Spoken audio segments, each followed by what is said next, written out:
নমস্কার বন্ধুরা, অনমোল কিচেনে সবাইকে স্বাগতম জানাই। চলে এসেছি আবার একটি নতুন রেসিপি নিয়ে। বর্ষাকাল মানে ইলিশের রাজত্ব, তাই আজ খুব সহজে তৈরি হয়ে যাওয়া সর্ষের ইলিশ রেসিপি আমরা রান্না করব। তো চলুন রান্নার দিকে যাওয়া যাক। এখানে আমি 500 গ্রাম ইলিশ মাছ নিয়ে নিয়েছি। আর এখানে 1 চামচ লবণ, 1 চামচ হলুদ আর অল্প একটু সরষের তেল দিয়ে ভালো করে ম্যারিনেট করব। সরষের তেল দেওয়ার পর এটা ম্যারিনেট ভালোভাবে হয়ে যায়, তাই এটাকে হাত দিয়ে ভালো করে ম্যারিনেট করে নিতে হবে। এবং ম্যারিনেট করার পর এটাকে কিছুক্ষণ রেস্ট করার জন্য ছেড়ে দেব। এরপর আমরা একটু সামান্য মশলার তৈরিতে যাব।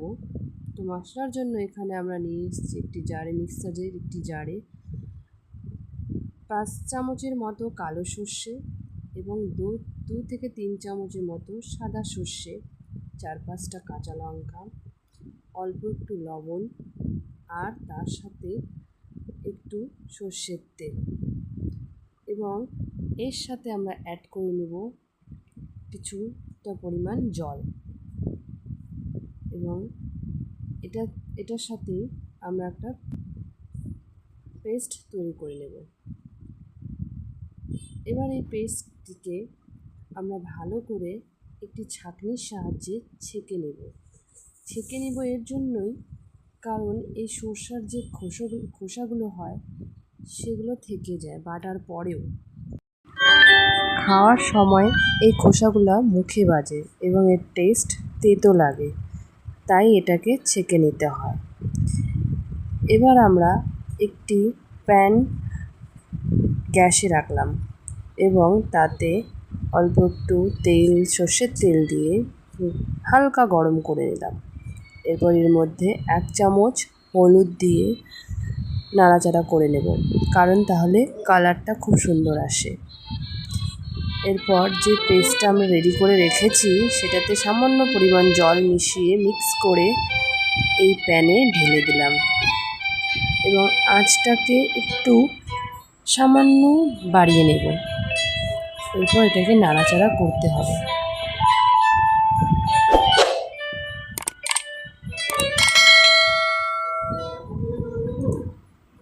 এরপর আস্তে আস্তে যে ম্যারিনেট করা মাছগুলো রেখেছিলাম সেই একটা একটা করে সুন্দর করে সাজিয়ে দিয়ে দেব।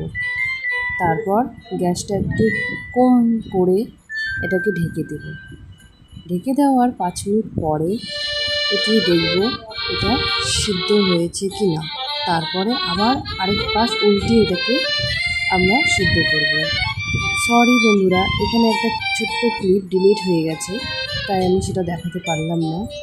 এরপর লাস্টে যখন এটা সিদ্ধ হয়ে যায় তখন এর মধ্যে আমরা 2-3টে কাঁচা লঙ্কা চিড়ে দিয়ে দেব। এরপর যখন এই জলটা শুকিয়ে যায় তখন এর মধ্যে অল্প একটু জল দিয়ে ফুটিয়ে নেব।